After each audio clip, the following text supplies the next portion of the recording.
Episode 8 Bhangarh की आखिरी रात। अब तुम में से एक मेरे साथ रहेगा। उसकी आवाज सुनते ही हमारे पैरों तले जमीन खिसक गई। तहखाने में अब सिर्फ हम तीन थे, मैं, आरपी और मोहित, और सामने लोकेश, या शायद अब वो लोकेश नहीं था। उसका सिर नीचे झुका हुआ था और उसके पीछे वो पांचवां आदमी खड़ा मुस्कुरा रहा था। अचानक लोकेश जोर जोर से कांपने लगा। वो अपने सिर को पकड़कर चीखने लगा, नहीं, मुझे छोड़ दो। मोहित डरते हुए बोला, भाई, लोकेश अभी भी अंदर है।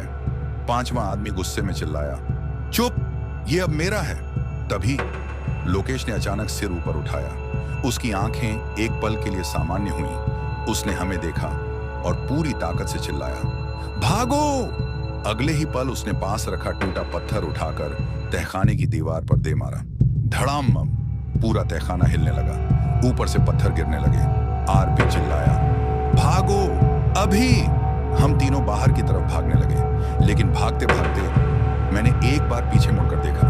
लोकेश वहीं खड़ा था और पहली बार उसके चेहरे पर डर नहीं था, बस हल्की सी मुस्कान थी। फिर अचानक उसने हमारी तरफ हाथ उठाया और अगले ही पल धूल का बड़ा गुब्बार उठा। सब कुछ अंधेरा। जब आंख खुली, सुबह हो चुकी थी। मैंने धीरे धीरे आंखें खोली और देखा, मैं, आरपी और मोहित भानगढ़ किले के गेट के बाहर पड़े थे। मैं घबरा कर उठा। लोकेश कहाँ है? हम तीनों पागलों की तरह इधर उधर देखने लगे और तभी पीछे से आवाज आई, इतना क्यों डर रहे हो? हमने पलट कर देखा और हमारी आंखें फटी रह गईं।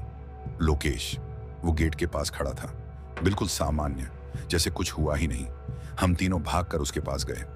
तू बच गया?